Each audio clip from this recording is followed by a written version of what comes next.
Hola amigos, nos encontramos en un nuevo programa del Journal Cirugía Plástica, siempre con sorpresas y con invitados profesionales, agradables, simpáticos, que nos traen de muy buena fe todos sus conocimientos para que ustedes aprendan un poquito de este arte que es la cirugía plástica, estética, reparadora. En esta ocasión tenemos una invitada que personalmente me agrada mucho sus trabajos en cuanto al lipoimplante, es decir, el injerto graso, sobre todo en áreas faciales. Entonces, ese arte que tiene muy especial, propio de ella, es la doctora Miriam Solís, quien va a compartir con nosotros su conocimiento después de una breve incisión. Ya volvemos. Holmes Private, la infidelidad y la mentira estarán ahora en su escritorio. Bien amigos, con lo prometido nos encontramos con la doctora Miriam Solís, cirujano plástico, miembro de la Sociedad Peruana de Cirugía Plástica, que nos va a tratar el tema sobre el lipoimplante facial. Miriam, me encanta que hayas aceptado nuevamente el ofrecimiento de estar aquí con nosotros en el Journal y que nos ofrezcas lo mejor de tus conocimientos acerca del lipoimplante facial, que realmente a mí me fascina cómo lo manejas personalmente. Así que tus saludos y el tema es tuyo, ¿no? Gracias Ricardo por la invitación y bueno, este es un tema del lipoimplante facial que yo le tengo también mucho cariño, mucho cariño tenemos con esta ayuda que nos da la cirugía plástica con el manejo del injerto de grasa, el tejido graso, nuestro tejido graso que es tan noble y que antes, ¿te acuerdas? En el pregrado no se le tomaba para nada en cuenta y que la grasa no servía para nada y ahora se ha convertido en un arma para mejorar cada detalle, mejorar cada cosa que podemos hacer en el rostro de nuestros pacientes. Sí, pues antes no se le daba importancia y se hablaba mucho de la reabsorción y los pacientes andaban confundidos. Cuando hablabas te voy a colocar grasa o injertar grasa, ellos decían que la grasa, ¿cómo será? Un aceite de crisol, aceite de oliva, ¿qué cosa? O sea, lo confundían con una cosa así y no como lo que es células, tus células vivas. Entonces, eso es lo importante. Pero dinos, explícanos cuál es tu metodología y en qué casos aplicas esta técnica. Bueno, el método, la técnica es relativamente fácil, sencilla, económica, accesible, en fin, tiene todas las ventajas, ¿no? Básicamente es un procedimiento que se hace con anestesia local, sedación consciente, ¿no? Para mantener relajados a los pacientes, procedimiento ambulatorio, que puede ser hecho en forma única, o sea, tal como un injerto de grasa facial, o puede también estar asociado a otras técnicas quirúrgicas que usamos en el rostro, ¿no? Una rinoplastía, una blefaroplastía, un lifting facial, en fin. Consiste en anestesiar una parte, ya sea del abdomen, que nosotros le llamamos del área dadora. Básicamente tiene que ser una zona que no ha sido trabajada antes por liposucción o una lipoescultura previa. Esa área. Lo ideal es que sea virgen. Nosotros le llamamos virgen cuando no ha sido tocado previamente por el cirujano, ¿no? Así es. Entonces podemos obtener por aspiración, por lipoaspiración con cánulas, como podemos ver en la pantalla. Podemos usar jeringas pequeñas, cánulas pequeñas para poder obtener grasa hasta de 3 calidades. Podemos tener una grasa muy fina, podemos tener una grasa moderadamente gruesa y podemos tener una grasa muy densa también. Todo eso dependiendo de la planificación de lo que queremos mejorar en el rostro de nuestros pacientes. Ok, entonces para que el público entienda, estás utilizando diferentes, podríamos hablar de planos de grasa y con ellos cánulas finas a más gruesas para determinadas zonas, pues, ¿no? Claro que sí. Como es natural, todos vemos que en la cara, en el rostro, en la piel, en nuestros tejidos profundos, todo no tiene una misma estructura, ¿no? Por ejemplo, la zona tan delicada como es la de los párpados inferiores, ¿no? La zona del surco por donde se nos bajan las lágrimas, que es el surco lacrimonasal, o la zona del mentón, que es un tejido un poquito más grueso, donde podemos mejorarlo ya desde una estructura más profunda, pegado al hueso o sobre los planos blandos del músculo. Entonces, cada zona va a tener preferentemente un tipo de grasa, claro, para poder obtener el resultado que buscamos. Claro, es todo un arte, porque en realidad si quieres hacer un tratamiento facial completo vas a tener que utilizar diferentes planos, diferentes cánulas. Ahora, el público se preguntará, bueno, doctora, la clásica pregunta, ¿y me voy a hinchar cuántos días? ¿No? Porque en eso yo sí he notado y en carne propia, por ejemplo, hay genéticas y genéticas, ¿no? Yo si recibo un golpe o recibo una cosa, algo con los párpados, fui 3 meses edematizado, o sea, es una cosa espantosa, pero ya me ha pasado varias veces. Entonces, hay personas que a veces se edematizan más que otras y no lo quieren a veces entender, a veces quieren los resultados rapidísimos, porque viene el compromiso, entonces, ¿qué haces en esos casos? ¿Te edematizan demasiado o puede...? Como tú dices, el proceso postquirúrgico, postoperatorio va a depender de los pacientes.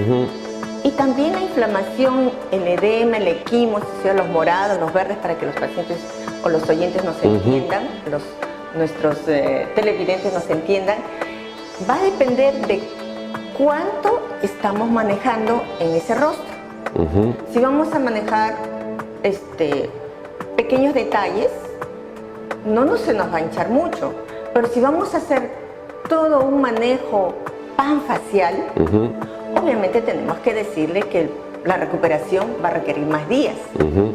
¿No? Si al paciente solo le vamos a mejorar el mentón, el paciente puede irse a trabajar al día siguiente. Claro. Pero si vamos a hacer todo un procedimiento panfacial, entonces sí, por lo menos, como promedio, le vamos a decir que una semana va a tener la hinchazón, algunos moraditos, verdecitos, y también va a depender de la técnica y de la aplicación, ¿no? Creo particularmente que la hinchazón postoperatoria, y tú lo sabes, en las rinoplastías, en cualquier procedimiento que hagamos, va a depender de cuánto trauma quirúrgico lo hagamos en el momento de la cirugía en sí, en el intraoperatorio. Vemos que hay pacientes que dicen, no, después de una rinoplastía estuve un mes hinchado, pero hay otros, y a ti te consta que hacemos rinoplastías y que terminado de sacar el yeso casi no están hinchados. Sí, pues. Sí. Aparte de la influencia que tú dices de la naturaleza de cada paciente, tiene que ver mucho el trauma intraquirúrgico. Mira, una pregunta antes que se me pase. La selección de pacientes para hacer un lipoinjerto facial, es muy importante de que el paciente entre sus antecedentes sea lo suficientemente sincero para decirte que no se ha inyectado otras sustancias extrañas, etcétera, etcétera, en el rostro, porque te puede distorsionar todo lo que tú estés pretendiendo hacer, o no, o es insignificante por el plano que usas. Si hay pacientes que nos vienen con antecedentes que ya han sido manejados, no por médicos, o sea, ni por especialistas en cirugía plástica, sino que han sido manejados indebidamente con implantes prohibidos, como sabemos los biopolímeros, bueno, al menos ya la paciente tiene signos, a nuestros ojos van a tener signos de que ese rostro ha sido manipulado. ¿Por qué? Porque ¿qué es lo que generalmente hacen estas cosmiatras irresponsables? Generalmente van a tratar labio, ellos no van a querer que se les escape ningún labio, van a querer pretender, según ellas, mejorar la zona de las patas de gallo que están alrededor de los párpados y los surcos nasogenianos. Entonces, esas 3 zonas son las que ellos suelen manejar. Y esas 3 zonas, en un paciente que nos llega, nosotros, así el paciente no nos diga nada, nosotros lo detectamos. Porque no hay paciente que no se haya inyectado esos biopolímeros en la zona de los párpados que no le veamos una facies abotagada. Por más que digan que de alta calidad, lo que sea, daña el aspecto estético de una facies ya abotagada en la zona de los párpados. Y si vemos una paciente que ya tiene el labio aumentado de volumen de la manera que lo saben hacer ellos, ya sabemos que debemos ir a palpar el resto del rostro y preguntarle, obviamente, qué zonas más se puso. Pero eso tampoco nos podría decir de que no podemos usar. Por ejemplo, si vemos que hay irregularidades que han dejado ellas y le explicamos que no podemos sacar lo que ya les colocaron y que ha dejado irregularidad, con la grasa podemos, con nuestra grasa muy finita, podemos darles una ayuda a estos pacientes y mejorar esos pequeñas áreas para poder disimular que no se vean grandes defectos como lo que les han dejado, ¿no? Perfecto. Aparte, entonces, esto que quede claro, y solo para terminar y no irme por las ramas, hay pacientes así, como te has dicho, sale hasta más económico y más seguro trabajar con grasa, y hay pacientes que dicen biopolímeros, como también pasa en el rostro, como pasa en los glúteos, y me dicen, no doctor, a mí me han inyectado ácido hialurónico. ¿Y cuánto te han inyectado ácido hialurónico? 1 litro, así, yo vi el frasco así. Yo digo, imagínense, el ácido hialurónico, lo que le costaría usar ácido hialurónico en 1 litro, estaríamos hablando de miles de dólares, imposible de alcanzar, para que les dure un tiempo. Pero bien, para retornar al tema, dime, tú escoges la grasa de acuerdo a cada zona, ¿no? Acá vemos una fotografía donde vemos las jeringas finitas, ¿no? Con cánulas muy finas, agujas finitas, donde tratar esa grasa fina, la idea es tratar de no destruir esa célula tampoco, ¿no? De pasar una cánula pequeña a una más gruesa y estar con estos juegos de que sube, baja. Ya, eso es importante. Yo he visto, bueno, y todo es respetable, ¿no? Pero la premisa en el manejo que nosotros hacemos con la grasa es tratar a la grasa de la forma más atraumática posible. Que si yo quiero una grasa fina, la voy a conseguir con cánulas más finas, pero con una presión negativa de succión muy bajita. Bajita, ¿no? Muy bajita, muy bajita. La presión de aspiración va a ser directamente proporcional al grosor de grasa que quiero. ¿Sí? Mira. Sí. Ya. Y así me evito también sacar, porque si le damos más presión de aspiración, vamos a ya sacar tejido conjuntivo. Claro. Y no grasa. Sí.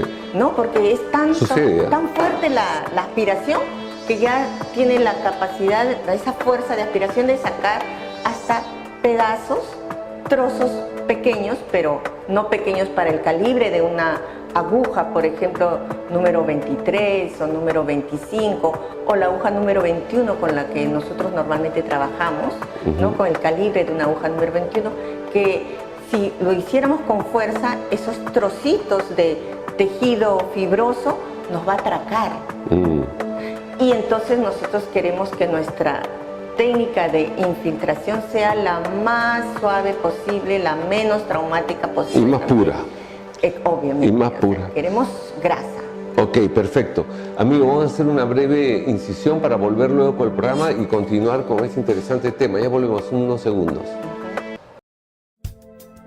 Holmes Private, la infidelidad y la mentira estarán ahora en su escritorio. Bien, amigos, de vuelta al programa con la doctora Miriam Solís, tratando el tema del lipoimplante facial. Miren, nos quedamos en el tema de los diferentes tipos de grasa. Así es. Aquí en la diapositiva podemos ver diferentes niveles de donde has extraído la grasa. ¿Podrías explicarnos un poquito qué es, cuál es cuál? Ya, claro que sí. Vamos a ver que en la imagen que mostramos con 3 jeringuitas, vamos a tener 3 calidades de grasa. Vamos a tener una grasa muy fina, la que está con De izquierda a derecha de las pantallas, amigos, podemos ver la más fina, ¿no? Que sería la izquierda de la pantalla. Que está con la aguja verde. La verde. ¿No? La verde. La que está en el centro es la de un grosor moderado, intermedio. Y la que está con la jeringa con la aguja color naranja es una grasa densa. Ya.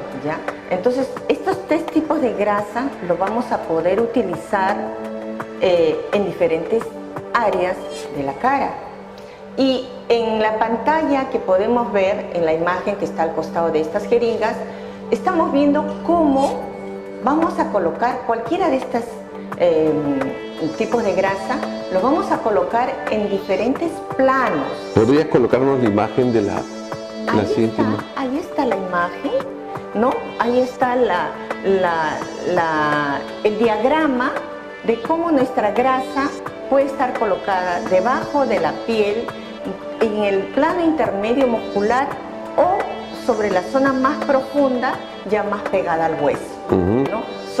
La idea es que la grasa debe ser colocada en hilitos muy finos, en forma retrógrada, en diferentes planos, para que este tejido graso también pueda ser revascularizado en este proceso de prendimiento, ya que no olvidemos, para los que nos están viendo, que esto es un tejido vivo, esto es un tejido de células de tejido graso, que nosotros queremos que puedan ser asimiladas en la zona del implante y que puedan nuevamente ser revascularizadas y tener ya su integración biológica en esa zona, ¿no? Para el público, para que nos entienda un poco, esto de hablar de células de tejido vivo significa que todo aquel, es como sembrar un césped, ¿no? Exactamente. Si el césped prendió.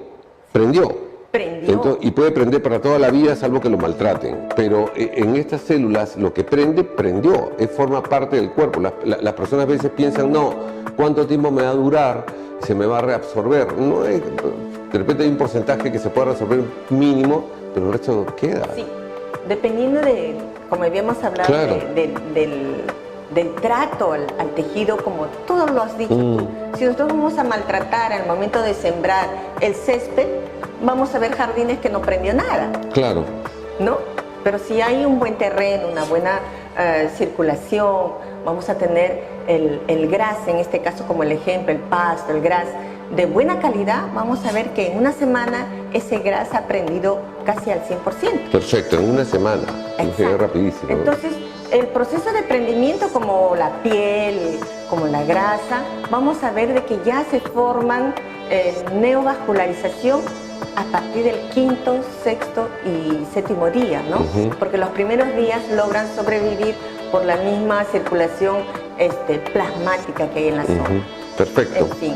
Explícanos, ¿algún caso que nos puedas explicar para entender mejor el asunto? Claro que sí. Por ejemplo, como ya lo habíamos visto,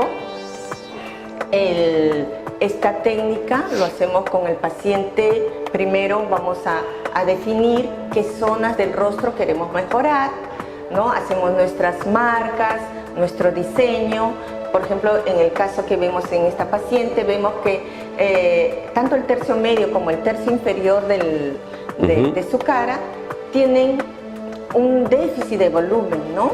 Ya paciente que está promediando los 50 años, no sufre con un rostro delgado. No es que sufra, perdón, ninguna enfermedad en especial. No.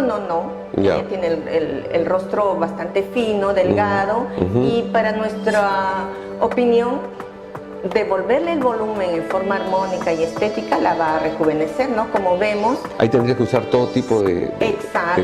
Ahí vemos que está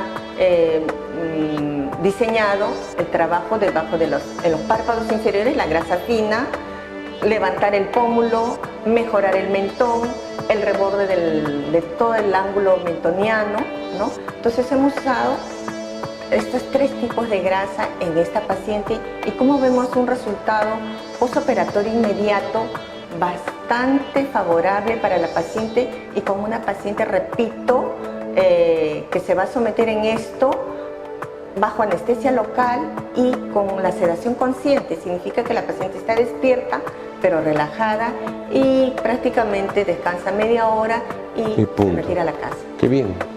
Qué bien, los controles que necesitan ellos posteriormente a la semana, luego al mes.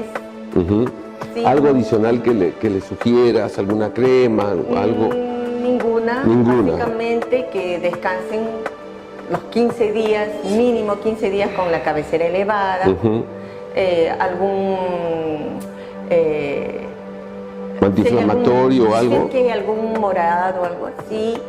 Podría ser. Alguna crema para facilitar las equimosis, los moraditos, pero es un procedimiento que la paciente debe ser informada previamente, dependiendo, como ya dijimos, de la zona a tratar, cuánto más o menos se va a hinchar. Por ejemplo, esta paciente, su proceso inflamatorio, así como la vemos, básicamente va a estar en 8 a 10 días aminorado en un 50%, ¿no? Y sácame de una duda, ¿los párpados superiores se ven mejorados? ¿Has hecho algo allí? No, porque están solamente, pues, si ves a la paciente, es que una está en bipedestación para las marcas, y tan solo para ver el efecto que hemos obtenido en el volumen es porque la paciente está echada en la camilla. Y sabemos que en este caso los párpados están tan laxos que se nota el diferencia. Claro, si está echado o si está sentada, ¿no? Perfecto. Pero el resto del volumen es lo que nos interesa. No, es espectacular el cambio. Que lo puedan ver, ¿no? Continúa. Así es. Sí. Tenemos otros casos. Vamos a ver que a cualquier edad vamos a ver ahora algunos casos en donde solo con este procedimiento del lipoimplante facial vamos a ver la mejoría estética en el resultado de nuestros pacientes. Por ejemplo, esta paciente joven de casi 19 años, un preoperatorio y un posoperatorio casi 10 años después, porque es una paciente que yo la conozco hace ya 23 años. 23 años. Así es. Entonces, pero la foto tiene un seguimiento de 10 años, ¿no? Esta paciente hemos podido lograr ese resultado porque hemos hecho lipoimplante facial en el área de los pómulos y en el área del mentón, ¿no? No se ha hecho ningún otro procedimiento para ver la mejoría. ¿En la base de la nariz has injertado algo? Nada. Basta con que nosotros mejoremos el área del mentón y prácticamente se va a equilibrar el labio superior con el labio inferior. Pues es increíble, el labio superior se ve mejorado. Eso va a pasar en todos los casos, ya sea con prótesis de mentón o con lipoimplante facial. Cuando mejoramos el mentón, hay nuevamente una reposición del labio superior respecto del labio inferior. Interesante, el caso es muy bueno. Sí. Vamos a ver otros casos también netamente de lipoimplante facial, pacientes que vienen ya con mayores defectos. A ver, por ejemplo, esta paciente vino porque pensó que tenía bolsas, tenía zonas de ojeras, tengo las zonas hundidas, ¿no?, en los párpados inferiores, pero a su vez quería la nariz. Claro. Pero no, tú lo que tienes es que no es que tengas una bolsa, sino que tienes que te falta un poco de volumen en el pómulo, y esa nariz, como la ven, respecto de su rostro, ya tiene un rostro más o menos alargado, tiene un rostro más o menos longilíneo, ¿no? Y que vemos que esa proporción de la verticalidad de su rostro ya se ha normalizado cuando usamos injerto de grasa en su nariz. No le propusimos rinoplastía clásica, sino lo que le llamamos ahora una rinomodelación. ¿En qué áreas específicas has usado la nariz? Que nuestros televidentes lo vean, está en la base de la raíz de la nariz y en la punta de la nariz. Eso es lo que hemos hecho con ellos, ¿no? Y también hemos mejorado el mentón y la zona malar. En el área ¿es solamente la punta nasal? Es la punta nasal y ahí sí la espina nasal. La espina, porque se ve más proyectada también. La espina nasal, ahí. O sea, la base de la nariz es lo que se refiere a la columela, claro. ya se ve un poquito más baja a nivel de su base, que es la espina nasal, ¿no? Que vemos la espina nasal, tal vez nuestros televidentes puedan, la espina nasal es el punto aquel donde termina la nariz y empieza el labio, ¿no? Entonces ahí hay injerto de grasa, nos hace ver que la columela baja un poquito, da la sensación que la punta sube, y nuestro injerto de grasa propiamente en la punta nasal. Y obviamente para quitar esa pseudogiba, ¿no? Prominente, porque no es prominente, sino que ella tiene el ángulo frontonasal bastante hundido. Sí, ¿no? pues. Y el complemento de siempre como dijimos, ¿no? Todo rostro lo evaluamos con las 4 prominencias armónicas que tenemos. ¿Cuáles son esas 4 prominencias? La nariz, el mentón y los pómulos. Una preguntita. ¿Has injertado en pacientes, supongamos que sea una rinoplastía secundaria y que quieren proyectar un poco más la punta y eso, y en vez de operarla de nuevo para levantar la punta, hayas recurrido a la grasa? Claro que sí. Hay pacientes que pueden estar libres de una rinoplastía iterativa, porque hay pacientes que vienen ya con antecedentes de 2 o 3 rinoplastías previas, y pacientes que refieren que ya hay determinados defectos que podrían ser solucionados con un injerto de grasa. Claro. ¿No? Por ejemplo, he tenido pacientes que se les nota mucho los injertos que han tenido, sobre todo en el dorso. Entonces, retirar ese injerto, cambiarlo por otro, complicado a veces. No, mejor, si lo que queremos es que ese injerto no sea tan visible, es mejorar la cobertura de la piel, y qué más, mejorarla y camuflar ese injerto que subyace en esa nariz con un lipoimplante en esa zona, ¿no? Claro, perfecto. Un injerto de grasa que va a hacer que esa piel sea como más gruesa, para que no sea notorio un injerto previamente colocado en una cirugía previa, ¿no? Perfecto. A ver, otro casito que nos puedas mostrar que están interesantes antes de ir a un corte. Vamos a ver, por ejemplo, esta paciente ya aquí también hay un cambio interesantísimo. Aquí hay un cambio más integral, ¿no? Una paciente típica, como le llaman, cara de luna, donde a ella tiene un mentón muy prominente. Sí. Y el tercio medio está desplazado para atrás. Sí. Entonces esta cara de luna, esa toda distribución de sus contornos, ¿cómo la podemos mejorar en el resultado? Mejorando la nariz, mejorando toda la base de lo que significa la nariz y el labio superior, para poder compensar esa prominencia del tercio inferior de ese mentón.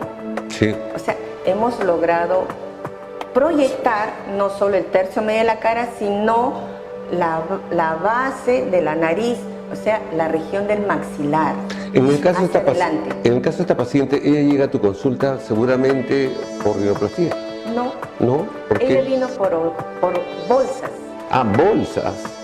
Bueno, no tenemos la foto en la pre, pero ella viene por las bolsas. Y es que tenía unas bolsitas y ella como que se veía mayor. Ella tenía 26 años. Ella se veía con sus bolsitas un poquito mayor. Pero esas bolsitas no había que sacárselas. Se les notaba porque como tenía tan protruido el tercio medio, que ya las bolsitas se veían salientes, se veían. Entonces, en ella no era sacarle las bolsas, en ella era corregir el volumen que le hacía falta desde las bolsas hasta el tercio inferior. ¿Y la nariz también un poco? Y la nariz, obviamente. O sea, cuando ya ella queda con algo muy discreto de cuando dorso. ya nosotros decidimos plantearle que la paciente vamos a mejorar, obviamente le decimos a la paciente que con esta arma que tenemos, que es el lipoimplante facial, y que no nos cuesta mucho y que no le cuesta mucho al paciente, es que vamos a mejorar otros detalles más que ella finalmente los va a aceptar con gran gusto, ¿no? Con gran agrado. Sí, perfecto. Son casos hemos mejorado impresionantes. La nariz, el labio superior, el párpado, la zona de la ojera y el área malar. Excelente, te felicito. Miren, vamos a hacer, amigos, una nueva incisión muy breve y retornamos con nuevos casos que están, como ven ustedes, muy interesantes. Ya volvemos. Homes Private, la infidelidad y la mentira estarán ahora en su escritorio. Bien, amigos, de vuelta al programa con la doctora Miriam Solís, tratando el tema sobre el lipoimplante facial.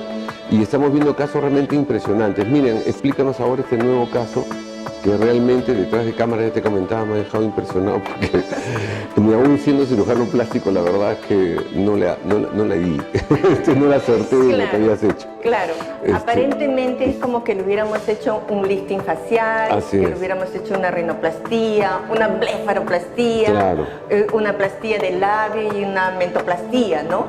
Entonces da la sensación que hemos trabajado todas esas zonas con otros procedimientos quirúrgicos, pero todo eso ha sido mejorado solamente con un lipoimplante facial. Increíble, yo pensaba que había una rinoplastía ahí, de hecho, y no hay.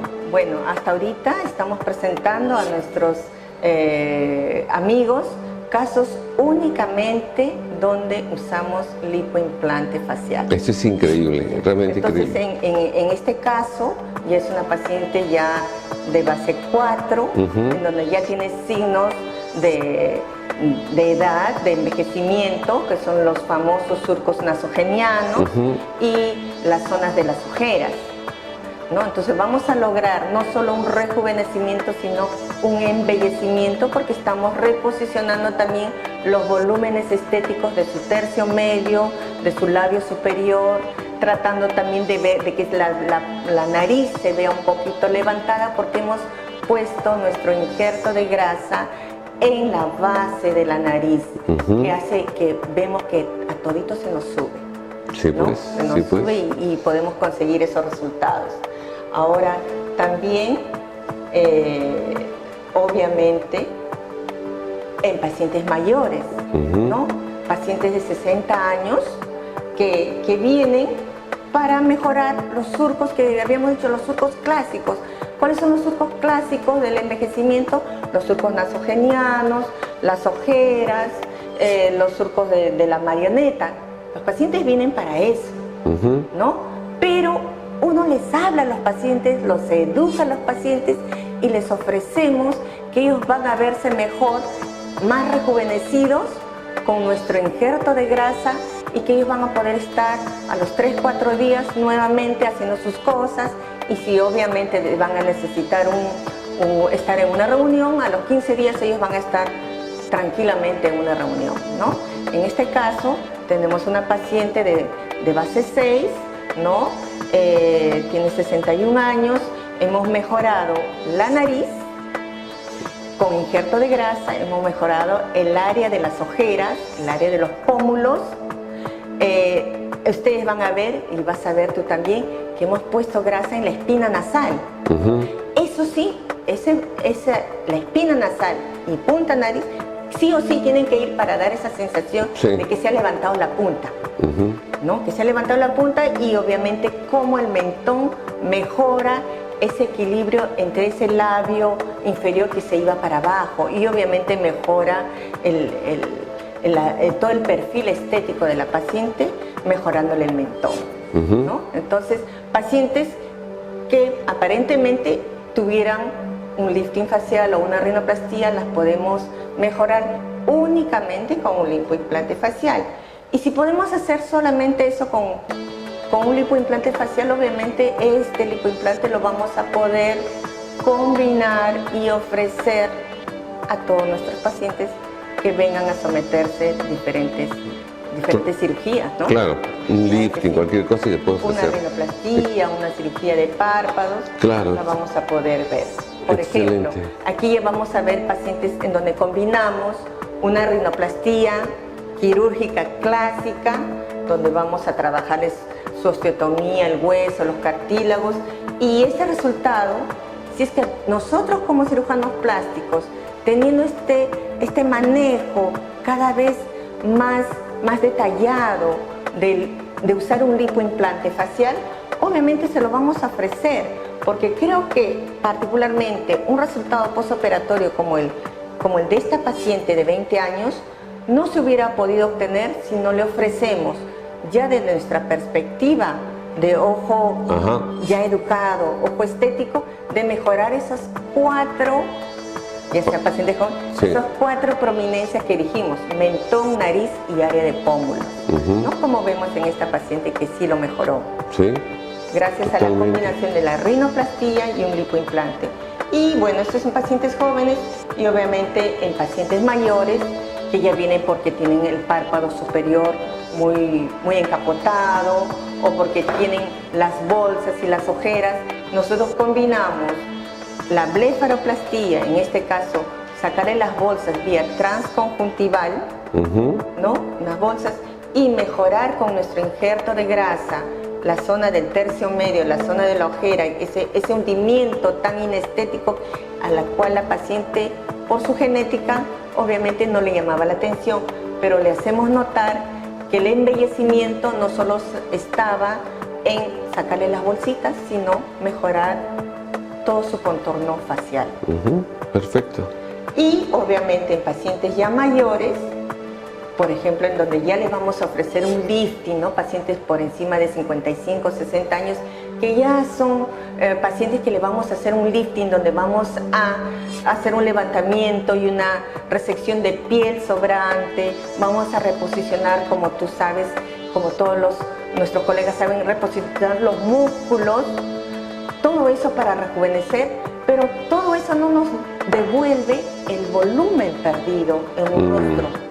Y encima con un rostro con una piel bastante seca. Exacto, ¿no? Complicado. Entonces es un rostro delgado, con la piel bastante ajada, y que si la vamos a estirar únicamente y vamos a reposicionar sus músculos, nos vamos a quedar todavía insatisfechos en devolverle el volumen. Y la única forma es combinar un lifting facial, en estos casos, que en el caso de la paciente es evidente porque tiene un rostro delgado. Hay pacientes que tienen rostros más gruesos, más pesados, pero siempre un lipoimplante nunca va a estar de más en esos pacientes para mejorar el mentón, mejorar el surco de la marioneta, que un lifting no lo va a mejorar. No lo mejora, pues. Así es.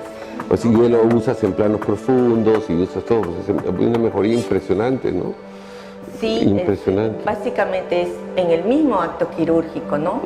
Estamos nosotros convencidos de que el injerto de grasa puede ser combinado con cualquier cirugía plástica, inclusive con un lifting facial en el cual levantamos los tejidos y que podemos mejorar con nuestro injerto de grasa en las zonas no levantadas, ¿no? Y de hecho lo está haciendo más económico porque los volúmenes que uses de grasa, comparándolos con los de ácido hialurónico, por ejemplo, pues los costos son totalmente diversos y elevados, ¿no? Claro que sí, ¿no? Claro, perfecto. Yo te felicito. Es el último caso, me parece. Sí, este es el último caso en donde estamos ya. Cierra con broche de oro. Hemos hecho un pequeño recorrido de los diferentes casos en donde solo usamos lipoimplante facial y que aquellos casos en donde los combinamos con todas nuestras cirugías y que no hay edad. Para un lipoimplante facial no hay edad. Basta que el paciente acuda a nuestra consulta por algún requerimiento estético y siempre el injerto de grasa va a estar ahí al lado, esperando en qué momento nosotros como cirujanos plásticos lo vamos a llamar para mejorar todo el contorno facial y estético de nuestros pacientes. Bueno, te felicito, Miriam, por tu trabajo. Realmente te felicito porque es impresionante. Y dos, que estás logrando rescatar el uso de la grasa que fue dejándose un poco de lado por la aparición de diversos tipos de ácidos hialurónicos y el negocio de los ácidos hialurónicos, y que a la final de cuentas lo coloca cualquiera, ¿no? Esa es la dura realidad acá en Latinoamérica y en toda parte del mundo, porque hasta de Rusia he visto casos colocados ácidos hialurónicos de marcas que se venden en Perú también, y colocados también por famosos profesionales que están haciendo intrusismo. Eso es a nivel global, en el planeta. Yo quiero agradecer este comentario que has hecho, que siempre debemos gracias, porque creo que esta es la segunda vez que estamos hablando de injerto de grasa. Que hay que darle un poco... Que hay que regresar de cuando en cuando, porque realmente hay toda una comercialización bastante agresiva de los ácidos hialurónicos. Y para los que nos están viendo, claro, diferenciar que un biopolímero prohibido no es como un ácido hialurónico aceptado médicamente, ¿no? El biopolímero es lo que está prohibido, lo que felizmente a corto plazo ya va a ser inclusive penalizado por nuestras normas y nuestras leyes. Esperemos que salga pronto esta normativa, ¿no? Que a través de la Sociedad de Cirugía Plástica hemos estado ahí insistiendo para que finalmente se penalice, se prohíba ya que el uso indiscriminado del que tanto daño hace este uso de aceites de avión, biopolímeros. Los nombres que le quieran decir. Pero a la larga es lo mismo. Es lo mismo. Es lo mismo, ¿no? Estas sustancias prohibidas médicamente, pero ahora sí van a estar prohibidas bajo una norma legal y obviamente también penalizados. Eso es otro grupo de sustancias. Estamos hablando de sustancias de relleno, ¿no? El ácido hialurónico, como lo mencionaste, realmente por el marketing que tienen las empresas, pues entre comillas se está queriendo convencer como que es la única alternativa. No, es una alternativa, claro que sí, no la niego, pero en mi práctica privada yo ofrezco el 90%, 95% de estos modelantes, ¿no? Para el rostro con su propio tejido. Solo en un 5 o 10% uso el ácido hialurónico para defectos muy pequeñitos. Y eso, como tú has dicho, estamos entrando en una fase que va a tardar un tiempo, como todo acá en el Perú y en todos los países de Latinoamérica demora en cuestión de leyes, aprobación y todo. Pero ya están sobre el tapete puntos importantes, como lo que has mencionado tú. Se va a penalizar ya a las personas, o sea, de los laboratorios, lamentablemente, que inescrupulosamente solamente se basan en sus ventas y cada mes quieren vender más y terminan vendiéndole a cualquiera. Bueno, van a terminar siendo responsables de alguna manera directa o indirecta por la venta de estos productos y quien lo aplique.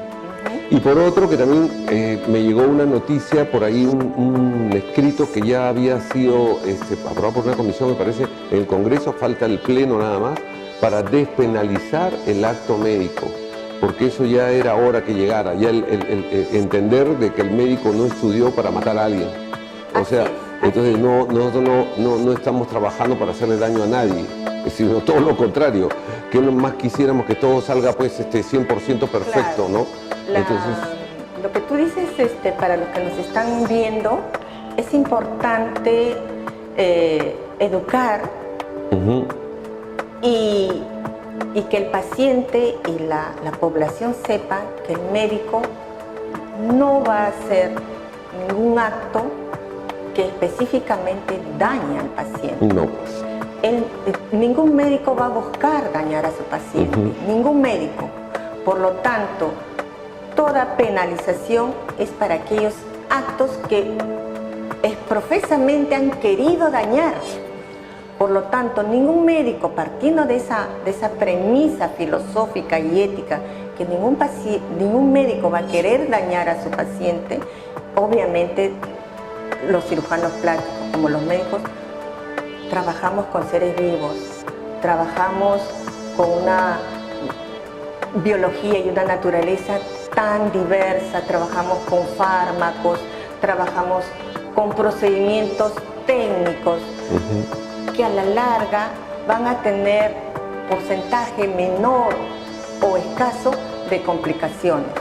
Entonces, que se presenten casos de complicaciones los vamos a tener, pero que el paciente debe saber que todo procedimiento médico, todo acto quirúrgico está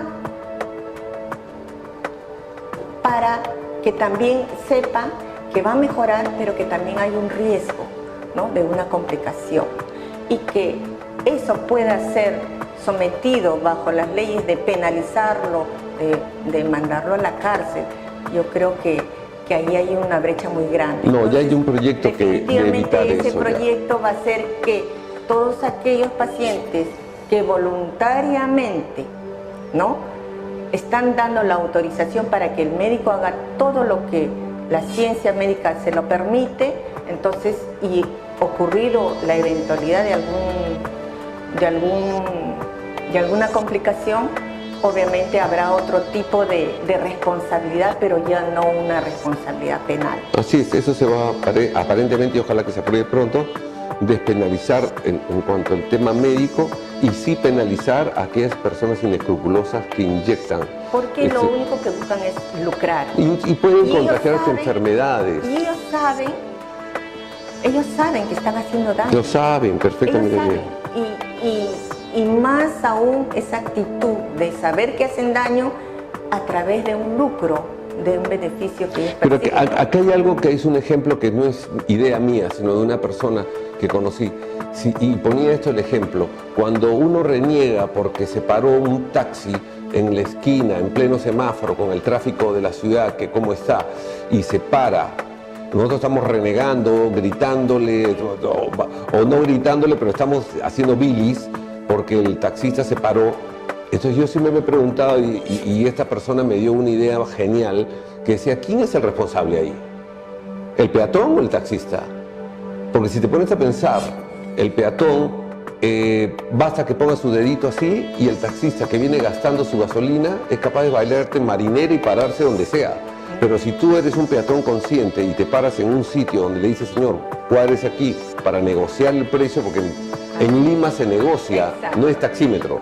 Entonces, cuadrarlo en un sitio, entonces para negociar, no es abrir la puerta y subirse como taxímetro con otros países. Entonces el culpable, la responsabilidad la tiene el peatón, porque es compartida, o la tiene el peatón de no caminar unos metros más y decirle, oye, yo veo que tienen a 3 metros donde cuadrarse semejante parqueo, y no, tienen que obstaculizar el tráfico. En este caso de aplicación de sustancias hay responsabilidad tanto del paciente, porque el paciente sabe que el que le inyectó esto es un estilista, un odontólogo, un médico general, o sabe Dios qué, un técnico de enfermería, todo ya y lo sabe. Y por eso te das cuenta de que ellos no hacen un gran lío ni reclamos a la persona que le inyectó.